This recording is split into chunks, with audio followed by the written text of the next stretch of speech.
Thank you. And now I call on myself for 5 minutes of questions. Thank you, Director, for coming to testify, and thank you for meeting with me in my office the other day. In addition to this committee, I also serve on the Select Subcommittee on the Coronavirus Pandemic. The CDC is obviously important to the health and safety of Americans. And unfortunately, I think all of us know that the confusing and inconsistent recommendations coming from the CDC during the COVID pandemic have really damaged Americans' trust in the CDC, and we want to rebuild that.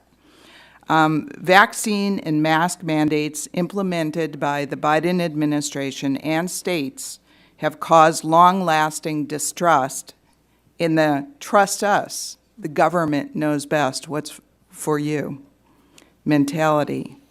I have been told that while you served as the Secretary of the North Carolina Department of Health and Human Services, you were a staunch proponent of vaccine mandates, extending school closures, and business lockdowns and closures. Is what I have been told accurate? And if so, how do we know you won't support government mandates at the federal level? Well, thank you, Representative Lesko. And, I appreciate that we're looking forward. We want to turn that new chapter. I think there are a lot of lessons learned from the pandemic. We've been talking about them today. And you have to remember, at different moments in time, we needed different solutions. And the good news is we are in a different place. And we can look forward as we go to make sure that we are building the national security asset that we need. And so we want to use tools that protect folks' health. Vaccines are a very important tool to protect folks' health. It's why I've been traveling around the country sharing that. But I am trying to take those lessons learned, apply them, and move us forward. Well, hopefully you'll take those lessons if another pandemic breaks out while you're still the director. Because I oppose government mandates. I myself took the vaccinations, but I don't think it should be forced on people. And with that in mind, do you think that the government mandating vaccine mandates, it actually did the opposite effect and made people more hesitant to take them? Well, I think vaccines are a critical tool to keeping folks healthy and safe. And it's not just the COVID vaccine, it's flu, it's all of the vaccines that have kept children and people safe for many, many decades. I think they continue to be really important tools.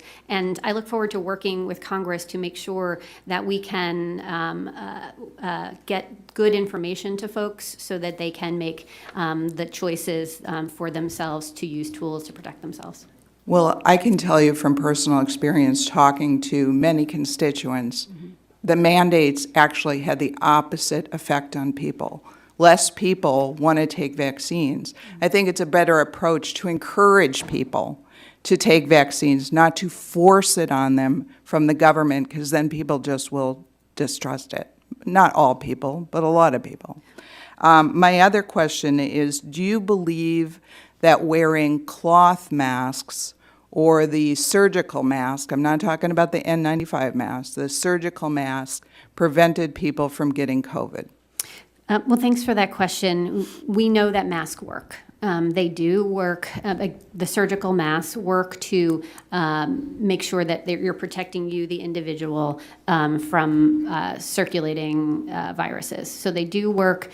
And again, at different points in time, they were some of our only tools that we had before we had reliable tests or treatment or vaccines. But they are still a tool that we can use. But don't forget washing hands, ventilation. We learned a lot during the pandemic. We need to use all those tools. So you believe that some of those cloth masks that people had, where the openings and the cloth is bigger than the molecules of the COVID vaccine, actually prevented people from getting COVID? Well, so surgical masks are certainly better, and N95s go, even better than that. But cloth masks still provided some barrier to folks, but that's not, when CDC makes its recommendations about what kind of mask to wear, we say wear a well-fitting, appropriate mask, yes. I hope that the government balances the benefits versus, for instance, in school children, having all school children mandated to wear masks when perhaps those masks benefit did not outweigh the negatives of children not being able to see lips moving or expressions and that type of thing. Thank you. Thank you. Go ahead.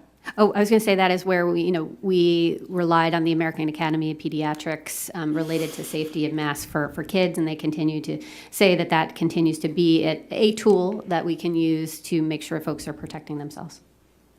Thank you. And now I